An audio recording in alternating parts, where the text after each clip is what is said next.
Gillian Crawford runs a sheep farm with her family. And Gillian, you met the king back when he was a prince in 2014. You got to introduce him to part of your flock. I know you're in River John, Nova Scotia. We're about to watch so many Canadians do what you did just about 11 years ago.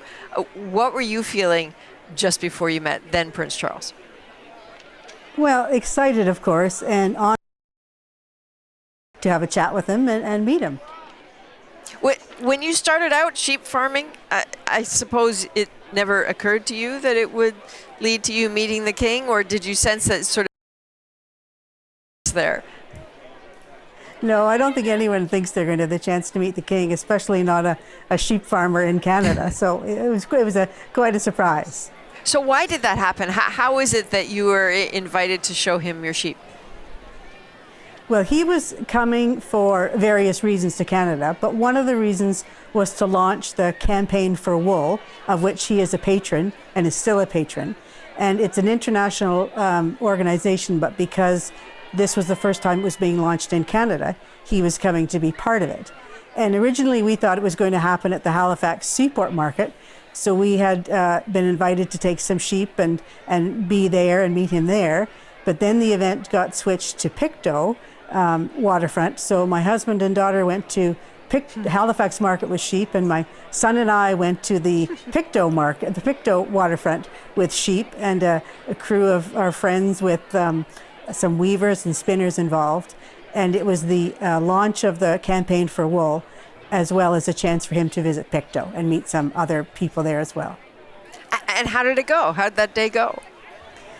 It went very well, very well. A lot of anticipation, a lot of waiting around for all the... It was very, very exciting. I was part of a receiving line with someone from the Campaign for Wool and another sheep farmer, and he walked through the line and had a little chat with everybody. Do you remember what you said to him? Well, I do remember, Adrian, because I wasn't thinking I'd have a chance to say very much at all. I thought it would be a handshake and a hello, but he asked about our farm and what breed of sheep we have on our farm and how big our farm was, and then he asked about our wool and what we do with our wool, and I told him that we have a shop on the farm where we sell all our finished products, and that we have blankets that we sell that are woven in Canada. So he was quite interested, and we had a back and forth conversation, and he wanted to know a bit more about the whole operation. And it was sincere. You know, he looked me in the face, and he answered directly, and I answered him. So it wasn't just a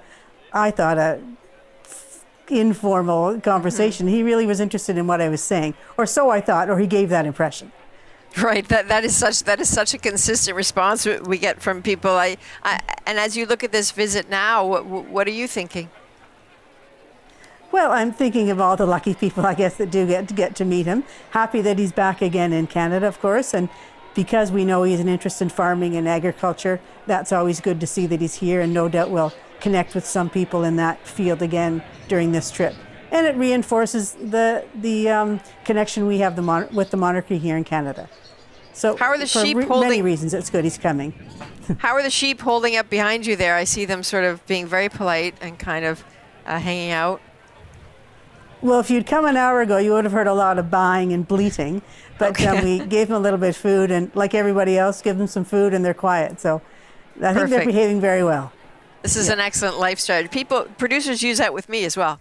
Just throw her some food, and she'll be quiet. It works. It works. Yeah. Gillian, thanks very much. Good. Appreciate that. Good. And take care. And I hope you have a chance to meet him, Adrian. Oh, thanks. Bye. Wouldn't that be amazing? That would be amazing. Thank you.